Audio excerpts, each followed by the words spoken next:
دیکھو ماں کے بڑے حقوق ہیں قرآن و سنت میں. اخلاق میں ماں کا درجہ باپ سے 3 گنا زیادہ، لیکن باپ اتنا فضول بھی نہیں ہے جتنا لوگوں نے اس کو سمجھنا. کل ایک صاحب مجھے کہنے لگے، بیچارے کافی پٹے ہوئے ہوں گے، کہنے لگے یار کبھی باپ کے حقوق پر بھی مولوی صاحب بیان کر دیا کرو، جو بھی آتا ہے ماں کے حقوق پر ہی بیان. میں نے کہا چلو میں خود ایک باپ ہوں، کبھی اپنے حقوق پر بھی انشاءاللہ بیان کروں. تو ماں کا بہت حق ہے، لیکن چند چیزوں میں اللہ نے باپ کو بڑی ترجیح دی ہے، ویلیو دی. نسب کہاں سے چلے گا؟ باپ سے. وہ ماں اپنا خاندان نہیں لگا سکتی بچے کے ساتھ. باپ خان ہے، ماں ارائی ہے، تو بچہ کیا کہلائے گا؟ خان. چاہے ماں کتنی بڑی سیاستدان ہو، سمجھ گئے نا؟ ہیں یا باپ کتنا بڑا سیاستدان ہو، یا آپ کو کچھ بھی سیاسی ساکھ ہو یا مال ہو، نہ جیسا مرضی ہے. اسلام کیا کہتا ہے؟ نسب باپ سے ملے گا تمہیں. باپ خان ہے، ماں جو مرضی ہو، بیٹا خان کہلائے گا. باپ ارائی ہے، ماں جو مرضی ہو، تو باپ بیٹا کیا کہلائے گا؟ ارائی. تو باپ سے. دوسرا کیا کہ شریعت نے اولاد کا سارا خرچہ باپ پہ ڈالا ہے، ماں پہ نہیں ڈالا. یہ بھی باپ کو ایک فضیلت دی ہے. دیکھو ماں کروڑپتی ہے، باپ رکشا چلاتا ہے، بیٹے کا خرچہ کس پر ہے؟ باپ پر ہے، ماں پر نہیں ہے. یہ باپ کو فضیلت دی ہے. نہیں آئی اس وقت کہ اس کو پالنا، اس کے مالی مصارف، اس کی تعلیم، اس کی شادی، اس کی ایجوکیشن کس کے ذمہ ہے؟ یہ کیوں؟ اس لیے کہ شریعت نے یہاں باپ کا رائٹ اس لیے دیا ہے کہ اسلام یہ کہتا ہے کہ باپ پہ خرچہ اس لیے ہوگا کہ بیٹا سنے گا کس کی؟ تمہارے فضائل بھی تم سے اگر نہیں سنے جا رہے، بیٹا سنے گا کس کی؟ باپ. باپ رکشا چلاتا ہے بھائی، ریڑھی لگاتا ہے، ٹماٹر بیچتا ہے، اور ماں کیا ہے؟ کروڑپتی ہے. تو شریعت کہتی ہے بیٹے کو خرچہ، بیٹی کو خرچہ کون دے گا؟ باپ. کیوں؟ باپ کی ذمہ داری ہے. اب باپ کو نہیں، میری ذمہ، میں تو بیچارہ رکشا چلا رہا ہوں، میرے تو اپنے گٹھے کے پیسے نہیں نکلتے، میں اس کو نہیں چلاؤں، یہ کیسے؟ اسلام کہے گا بھائی دیکھو اطاعت بیٹا کس کی کرے گا؟ ماں کی بھی کرے گا، باپ کی بھی. لیکن جب دونوں میں اختلاف ہو جائے گا تو گھر میں سکہ کس کا چلے گا؟ تو اس لیے اسلام باپ کو کہتا ہے کہ جب ہم نے اتنا رائٹ دیا کہ حکومت تمہاری ہوگی، بیٹا تمہاری مرضی کے بغیر ماں کی اطاعت نہیں کر سکتا، تو پھر یہ تمہارا پہلے ہے، اماں کا بعد میں ہے. تو اس لیے خرچہ تم نے اٹھانا ہے اس کا. تبھی قرآن کہہ رہا ہے وَعَلَى الْمَوْلُودِ لَهُ رِزْقُهُنَّ، عورت نے جس کے لیے بچہ جنا ہے اس پر ذمہ داری ہے اس اولاد کی اور اس عورت کی بھی. نہیں آ رہی بات. اس کو میں ایک سائنٹیفک طریقے، وقت ہے آپ کے پاس؟ اپنے حقوق سننے کا تو وقت ہونا چاہیے بھائی. اس کو میں ایک سائنٹیفک طریقے سے بتاتا ہوں. دیکھو آپ نے کسی کی زمین پہ قبضہ کیا، اس میں بیج ڈالا اور اس میں پیداوار ہوگی، تو تمام فقہا کہتے ہیں، لا بھی یہ کہتا ہے کہ پیداوار اس کی ہے جس کا بیج ہے. لیکن چونکہ زمین استعمال ہوئی ہے تو زمین کو کرایہ ملے گا کہ آپ نے اس کی زمین اپنی پیداوار بڑھانے کے لیے استعمال کی. تو جو اسپرم ہے نا، اسپرم جس سے بچہ بنتا ہے، اس میں بیج جو بیس ہوتا ہے وہ کس کا ہوتا ہے؟ مرد کا ہوتا ہے. اسی سے لڑکا یا لڑکی وجود میں آتا ہے. یہ جو عورتوں کو تانے دیے جاتے ہیں تم بیٹیاں پیدا کر رہی ہوگی، عورت کا نہیں ہے، یہ مرد کا کام ہے کہ بیٹا پیدا ہوتا ہے، ایکس چلا جائے گا تو بیٹا ہوگا، وائی چلا جائے گا تو بیٹی ہوگی. تو یہ آپ پر ہے کہ بیٹا پیدا ہو رہا ہے یا بیٹی. یہ مرد کے اس پر ہوتا ہے، یہ اسپرم پہ. تو عورت کیا ہے کہ آپ کے اس اسپرم کو، اس بیج کو تناور درخت بناتی ہے خوراک دے کر. جو حیض کا خون رک جاتا ہے اس سے بچے کی پرورش ہوتی ہے. پھر وہ قرآن کہہ رہا ہے وَعَلَى الْمَوْلُودِ لَهُ، بچہ جنا گیا ہے جس کے لیے. جیسے زمین نے پیداوار دی نا جس کا بیج تھا، تو اسی لیے نسب کی نسبت بھی کس کی طرف ہوتی ہے؟ باپ کی نسبت. جو بیسک رائٹ ہے وہ بھی کس کو دیے گئے ہیں؟ باپ کو دیے گئے ہیں. بیٹا مر جائے تو باپ کو وراثت زیادہ ملتی ہے، ماں کو نہیں آئی. بھائی کوئی وارث نہیں ہے نا، تو ماں کو 1/3 ملے گا اور 2/3 کس کو ملے گا؟ یہاں شریعت کس کو ترجیح دے رہی ہے؟ 2 حصے باپ کو ملیں گے، 1 حصہ ماں کو ملے گا. خواتین سے گزارش ہے کہ آپ کے بہت حقوق ہیں، لیکن جو گھر میں تمہیں مل گیا نا ایک بچوں کا ابا، اس کو بھی تھوڑی سی عزت دیا کرو، اس کو سر کا تاج بناؤ کہ ہمارے سربراہ یہ، ٹھیک ہے نا. اللہ نے اس کو کچھ حقوق ہم سے زیادہ دیے، اس لیے کہ اس کی ذمہ داریاں، یہ ٹماٹر بھی بیچے گا تو میرا خرچہ بھی، میرے بچوں کا خرچہ بھی اس کے ذمہ ہے.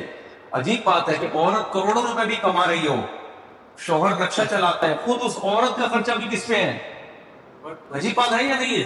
یعنی اپنے پیسوں سے عورت پر اپنے اوپر خرچ کرنا کے لازم نہیں ہے. کیوں؟ یہاں بھی ہے کہ بھائی تم ماتحت ہو کس کے؟ شوہر کے. تو اس لیے ماتحتوں کی خرچہ ہم نے کس کے ذمہ ڈالا ہے؟ شوہر کے ذمہ ڈالا. یہ تمہاری ذمہ داری کی اس کی ذمہ داری ہے. تو یہ اتنے ساری جب ذمہ داریاں ڈالی ہیں، معاشرے انگریز نے کیا کیا؟ وہ ذمہ داریاں مرد کے کندھوں سے اٹھا کے عورت پہ ڈال دی، عورت کو آزاد کر دیا، جس سے نیچرل سسٹم کی واٹ لگ گئی. انگریز نے کہا مرد سے ذمہ داریاں ہٹاؤ، عورت جاب کر رہی ہے تو وہ خود کمائے گی، بچوں کو بھی آدھا بیوی خرچہ آدھا میاں. تو میاں جو تھا نا، اس سے جب اس کی ذمہ داریاں کم کی، لیبل یہ لگایا کہ میاں کی ذمہ داریاں ڈیوائڈ ہو جائیں گی، تو وہ اس میں ذمہ داری کا احساس ختم. جب احساس ختم تو اپنائیت کا احساس ختم. اسے اپنی بیوی اپنی نہیں لگتی، اپنے بچے اپنے نہیں لگتے. تو اس میں نقصان عورت کا ہے، بچوں کا ہے. تو خیر جلدی سے بات کو سمیٹوں. تو ایک پروٹوکول اللہ نے میاں کو یہ دیا، مرد کو یہ دیا کہ اولاد کا خرچہ کس کے ذمہ ڈال دیا؟ مرد کے ذمہ. اور اس کو یہ رائٹ دیا کہ گھر میں سکہ کس کا چلے گا؟ تمہارا. آرڈر کس کا ہے؟ یہ تمہارے باپ کا آرڈر ہے، ٹھیک ہے نا. تبھی لوگ تانا کیا دیتے ہیں کہ تمہاری ماں کا آرڈر ہے، تیرے باپ کا آرڈر ہے. ایک صاحب اپنا تعارف کروا رہے تھے کسی کے سامنے کہ میں جو ہوں نا فلاں کا باپ ہوں. تو وہ کہنے لگے میں اس کے باپ کا بھی باپ ہوں. نہیں بتاتا تھا. ایک مشہور شخصیت آئی یہاں مجھ سے ملنے کے لیے، میں نام نہیں لوں گا، ان کا بڑی مشہور شخصیت تھی. تو وہ مسجد میں مجھے تلاش کر رہے تھے. تو میرے بڑے بھائی نے مجھے بتایا یہ واقعہ. کہنے وہ میرے پاس آئے اور کہنے لگے کہ مجھے مفتی طارق مسعود صاحب نے ٹائم دیا ملاقات کا. تھوڑی سی ایسے کر کے نا بتا رہے تھے. تو میرے بڑے بھائی وہ پہچانتے نہیں تھے. تو بڑے بھائی نے کہا ٹھیک ہے میں ملاقات کروا رہا ہوں آپ کی. تو وہ بھائی صاحب مجھے بتا رہے ہیں، میرے بڑے بھائی کہہ رہے ہیں کہ وہ تھوڑا سا ایسے اسٹائل ہے کہ آپ کو پتا ہے میں کون ہوں؟ تو انہوں نے کہا مجھے تو نہیں پتا. کہا کہ میں فلاں جو مشہور شخصیت ہے اس کا بڑا بھائی ہوں. تو میرے بھائی نے کہا آپ کو پتا ہے میں کون ہوں؟ میں نے پتا نہیں. کہہ رہے ہیں مفتی طارق مسعود صاحب کا بڑا بھائی ہوں جس سے آپ مل کے آئے. تو کہتے ہیں میں فلاں کے باپ کا بھی کیا ہوں؟ باپ ہوں. تو یہاں ایسے موقع پہ ماں کا حوالہ نہیں دیا جاتا، ہمیشہ کس کا دیا جاتا ہے؟ باپ. تو ہمارا باپ ہے کیا؟ یعنی کیا ہم تیری سنیں کیا؟ تو ماں کی بھی سننا واجب، باپ کی بھی. لیکن جب دونوں کی رائے میں اختلاف ہوگا تو کس کی سنی جائے گی؟ باپ کی سنی جائے گی. یہ تیسرا حق ہے شریعت نے باپ کو دیا ہے. چوتھا حق شریعت نے باپ کو کیا دیا کہ باپ اپنی بیٹی کا ایک جگہ رشتہ کرا دیتا ہے، ماں اس کے خلاف کراتی ہے، تو شریعت کس کے نکاح کو مانتی ہے؟ بولتے کہ نہیں بھائی، باپ کے نکاح کو کنسیڈر مانے گی. باپ نہیں ہے دادا. صحیح ہے نا؟ اہم معاملات میں شریعت ماں کو کہ نکاح ایک اہم معاملہ ہے نا، کلعدم مانتی ہے شریعت.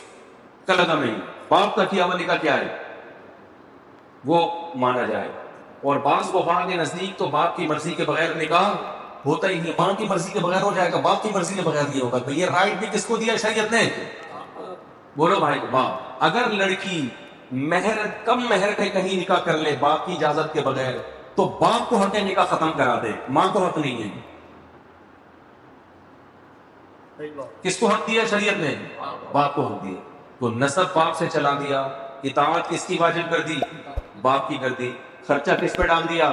باپ پہ ڈال دیا. اور قیامت کے دن کس سے پکارا جائے گا؟ باپ کے نام سے پکارا جائے گا. سمجھ رہے؟ اور یہ یاد رکھو آج کل لوگ سوتیلا بیٹا لے کے پالتے ہیں، ولدیت میں اپنا نام ڈال دیتے ہیں. یہ بھی گناہ کبیرہ ہے. یہ باپ کے ساتھ ظلم اور ناانصافی. ایک صاحب میرے پاس آئے کہ وہ باپ چونکہ مر گیا ہے تو ہم نے یتیم بچہ پالا ہے تو میں اپنا نام ڈال رہا ہوں اور بچہ بھی راضی، بچہ بڑا ہو گیا وہ بھی راضی ہے. میں نے کہا اس بچے میں غیرت نہیں ہے، بڑا بے غیرت بچہ ہے معذرت کے ساتھ. اس میں اتنی سی بھی غیرت ہوتی وہ کہتا ہے کوئی بات نہیں، مجھے پیدا کر کے میرا باپ مر گیا، میں سگے باپ کی جگہ کبھی بھی سوتیلے کو نہیں لاؤں گا. جو مرضی ہے بلڈ میرا. میں نے کہا اس بچے کو میرے سامنے لا, وہ بڑا بے شرم ہے, میں اس کو تانے دوں گا, بڑا بے شرم. یہ تو باپ کے ساتھ ناانصافی ہے, یہ تو ناشکری ہے باپ کے ساتھ. تو کہنے لگے وہ تو مرے گیا بیچارہ. میں نے کہا مارا وہ جو مرضی ہو. بچے نے کیسے قبول کر دیا بھائی کہ میں شناختی کارڈ میں اصل ابا کو چھوڑ گیا. کہہ رہے میرے احسانات بہت ہیں. میں نے کہا جتنے مرضی احسانات ہوں اور اس نے ابا کوئی بھی چینج, یہ تھوڑی نہیں وسیم بھائی نے آپ پر احسانات شروع کر دیے, ابا آپ کو گھٹنے کے پیسے نہیں دیتے اور ستار بھائی جناب آپ کو شاپنگ کرا رہے ہیں, تو اپنے ابا کو ہٹایا, یار یہ تو کسی کام کے نہیں ہے, وسیم بھائی کو لا کے گھر میں رکھ لیا. بھائی جو مرضی ہے, کیا کہنا ہے. یہ رشتے کبھی بھی اپنی اماں کی جگہ کسی اور کو دے سکتے ہو. لوگ کہتے ہیں نا وہ ہماری فلانی آنٹی ہے, وہ اتنا خیال کرتی ہے, میری اماں تو خیال کر. میں نے کہا تیری اماں جیسے بھی ہیں تیری اماں, چاہے وہ چماٹے بھی مارتی ہو نا صبح شام, اماں چینج نہیں ہوتی, ماں ماں ہوتی ہے. تو اسی طرح باپ بھی کیا ہوتا ہے میرے بھائی, تو اس کو چینج کرنا حرام ہے, گناہ کبیرہ ہے. شناختی کارڈ میں ابا مر گئے ہوں, لاپتہ ہو گئے ہوں, جرسی ہو, ہیروئنچی ہو, سٹے لگاتے ہو, شراب پیتے ہو, نام کس کا آئے گا؟ اوریجنل ابا ہی کا آئے گا. غیرت مند لوگ, اگر بیٹا غیرت مند ہے تو وہ یہ تبدیلی کبھی بھی برداشت نہیں کر سکتا, کرنی بھی نہیں چاہیے. چلو بھائی بہت زیادہ ہو گیا. کیا قیامت ابا کے نام نہیں. انشورنس کمپنی میں یہ انہوں نے کہا قرآن آیت کا حوالہ, قرآن میں صاف طور پر ادعوہم لآبائہم